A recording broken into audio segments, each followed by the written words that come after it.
मित्रों, नमस्कार। आज फिर मैं एक कहानी आपसे साझा करना चाहता हूँ।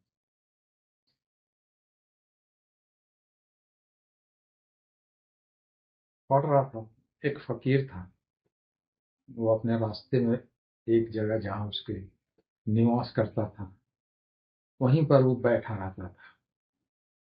उस पेड़ के नीचे उसका आवास था, निवास था। वो वहीं पर बैठा रहता है। जाड़ा आता, गर्मी आता, बारिश आती, सब कुछ होता है, लेकिन वो 12 महीनों एक ही जगह में जो है सब अपना आसन लगा करके निवास करता है। वो देखता है कि एक लकड़हारा है। वो रोज जाता है लकड़ी काटने के लिए और लकड़ी का कट्ठर काट के लाता है, बेचता है। फकीर रोज रोज रोज उसको देखता है। अंत में उससे नहीं होता है। एक दिन उसको बुलाता है, पूछते हैं, ये लकड़ी कहाँ से लाते हो, क्या करते हो, क्या तुम्हारा काम?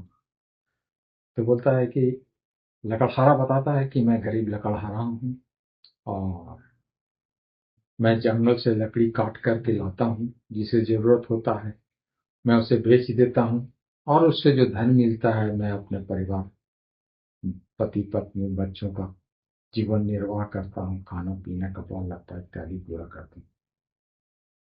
फकीर उसको कहता है, तुम थोड़ा सा और आगे क्यों नहीं जाते हो? जंगल से थोड़ा सा और घने जंगल और थोड़ा सा जंगल के अंदर नहीं जाओ?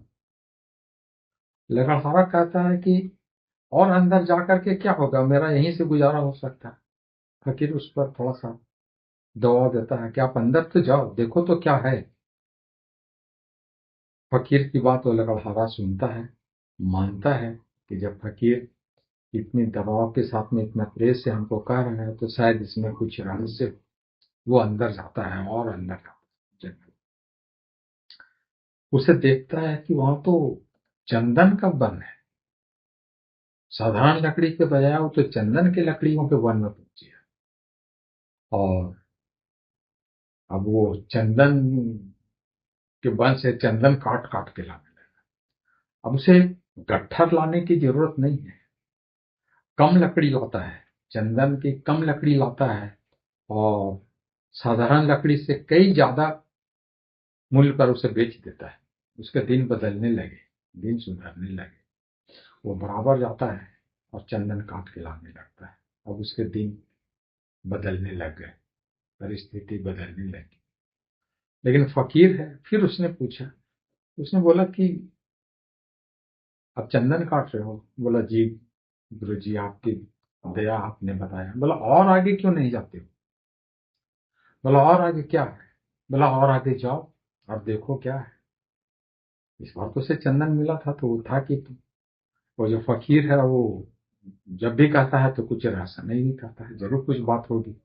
वो अंदर जाता है, अंदर जाता है तो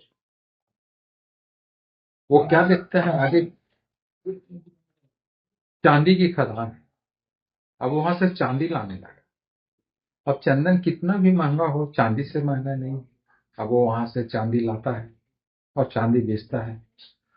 अब उसकी परिस्थिति और भी सुधर गई, और भी सुख संपन्न।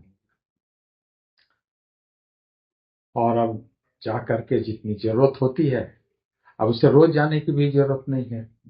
पहले वो रोज जाना पड़ता था, अब 2-3 दिन बीच में गैप करके भी जाता है और उसका खर्चा जो है सो उसकी स्थिति पे फर्क नहीं पड़ता। फकीर देखता है ये फिर जहां का तहां रुक गया है। उसे फिर कहता है कि अब तुम और आगे नहीं जाते, आगे जाओ। तब लकड़हारा पूछता, और आगे क्या होगा, मैं तो बड़ी मजे में हूं। बोलता और आगे जाओ। वो आगे जाता है तो उसे देखता है कि सोने की खदान है। वो सोना देख करके तो और भौचक्का हो जाता है कि मैं थोड़ी सी मैंने मेहनत करता, थोड़ा सा और ज्यादा प्रयास करता तो सोने की खदान है। और सोना बहुमूल्य धातुओं में। अब सोना जो 3-4 दिनों पे जाता था, अब उसको सप्ताह में एक बार या 15 दिनों में एक बार हो जाता है। और उसकी स्थिति बहुत सुधार हो गई। अगल बगल के लोग देखने लगे, उससे ईर्ष्या करने लगे कि ये साधारण सा लकड़हारा, इससे क्या खजाना मिल गया। वो जाता है और सोना लाता है जब उसकी जरूरत महसूस करती है, और बेच करके बहुत मजे में रह रहा। फकीर देखता है, उसे फिर कहता है, क्यों, बहुत मजे में हो? बोला, हाँ, आपकी दया, आपका आशीर्वाद, आपके आशीष वचन, मैं बहुत मजे में हूं। वो फकीर कहता है, थोड़ा और आगे क्यों नहीं जाते हो? और अब आगे क्या होगा इससे ज्यादा? बोलता, आप जाओ तो। और लड़ाहरा और आगे जाता है। आगे जाता है तो उसका आश्चर्य, अरे ये तो हीरे जवाहरात, बहुमूल्य रत्न, हीरे हैं, जवाहरात है, पन्ना है, मानिक है, पता नहीं कितने तरह के जो है सो कीमती कीमती रत्न जो है सो बिखरे पड़े हैं। तो वो और ज्यादा हो जाता। अब तो महीने में भी जाने की जरूरत नहीं, एक दो ले आया और सारा महीना जो है सो उसने सुख भोग किया। उस तरह से बाद में वो फकीर भी देखता रहता है। फकीर देखता है, समझ जाता है कि पहले ये प्रतिदिन जाता था, फिर इसने सप्ताह में दो दिन, 3 दिन बात करके सप्ताह में 2 दिन, 3 दिन जाने लगा।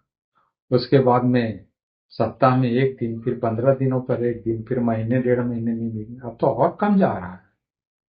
वो एक दिन फिर फकीर को लकड़हारे को पकड़ता है, बोलता है, मैंने तुझसे कहा और आगे जाने, और आगे जाने, तुम और आगे क्यों नहीं जाते? वो लकड़हारा हाथ जोड़ लेता है, प्रभु, और आगे मैं कहाँ जाऊं?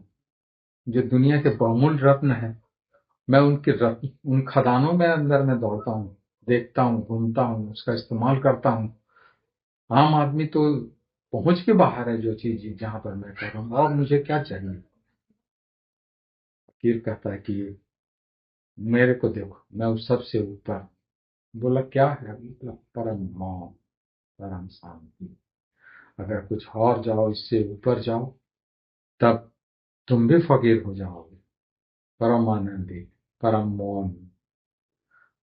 तो कहने का मतलब है, चलते चलो, चलते चलो, चलते चलो। आप हो, हम हो, चलते चलो, चलते चलो। अगर चलते चलेंगे तो प्रवाह बना रहेगा, आपका विकास होता रहेगा। नदी है, बहती है तो शुद्ध रहती है। जहां बहना रुक जाती है, तालाब बन जाती है, पानी गंदा हो जाने लगता है। किसी ने गाया भी है, जीवन चलने का नाम, चलते रहो सुबह शाम। तो चलते चलते चलते आप भी कहीं पहुंचे, परम में पहुंचे। इन्हीं शुभकामनाओं के साथ में मैं अपना वक्तव्य समाप्त करता हूँ। धन्यवाद।